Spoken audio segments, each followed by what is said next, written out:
It seems like a perfect solution. Employers need qualified employees. Apprenticeships offer an opportunity for workers to get the exact skills they need. So why are apprenticeships in decline? This is part of the special Wall Street Journal Reports section in the paper. Lauren Weber is here with the story. Good story, really good story on apprenticeships, Lauren. Thank you. Very interesting. Don't hear too much about them, but maybe we should be hearing more about them. Yes, it's an excellent solution to the problem that most employers complain about, which is that they can't find workers with the skills that they need, the exact match of skills they need. Now, apprenticeships, I think there's certainly a perception that they are kind of blue-collar trade.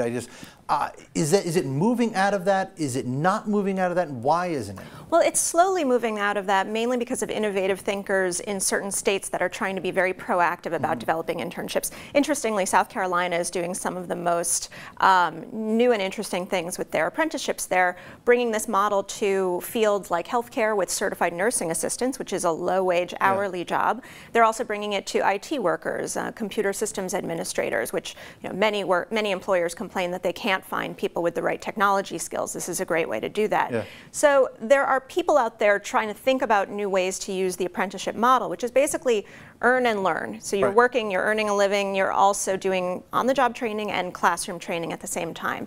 So we may start to see this expand, and the Obama administration also has taken an interest. They just devoted $100 million towards grants for organizations that will create these programs.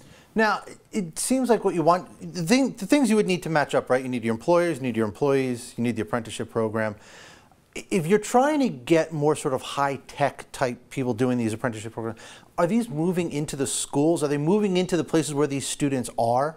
Well, to some extent. All of these programs require, there is a lot of infrastructure that's needed. You have to have partnerships, usually with community colleges. That's the way it mostly works. In the U.S., we do more apprenticeships in the sort of the post-secondary range. We don't tend to start kids off in high school, whereas in Germany, which is known for its apprenticeship model, they do start kids off much younger on these tracks. What's interesting is that, in the U.S., we're very, for good reasons, we have a real interest in the concept of equality, and as one apprenticeship expert told me, that means there's a lot of resistance to the idea of tracking young people. So, putting somebody on the college track, putting another person on the, tradesman track or something like that. So that's partly why it really hasn't taken hold at younger level. That gets right back to what you were saying at the beginning about the perception of what an apprenticeship is. Yeah. Are there problems with apprenticeships? Well, there are in that, like I said, you need to have a certain amount of infrastructure built in. So setting up a program like this can take a fair amount of time and investment. But once you have it working and you have employees seeing the benefits that they get from it, and employers as well. For instance, there's evidence that they have higher retention rates for apprentices because the employees can see that their employer is putting a lot of investment in them. So they're more willing to stay longer. So, there are upfront costs, but on the other hand, there are a lot of back-end benefits. Now, you obviously talked to a lot of folks for this story. Do you see more enthusiasm, more reticence? What do you see and where does that sort of put the trend in your opinion?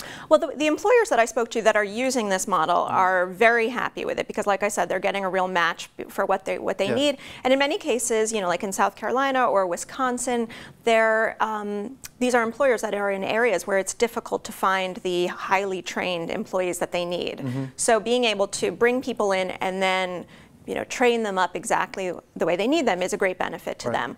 But there is still a lot of resistance. It's that image of the union. It's the image of the blue-collar job. So once I think some of that can be overcome and people start to see that you can apply the model to so many different occupations, I think it might take hold more, and that will be a benefit for both employers and employees. All right, Lauren Weber, great stuff. Thank you very much. Thank you.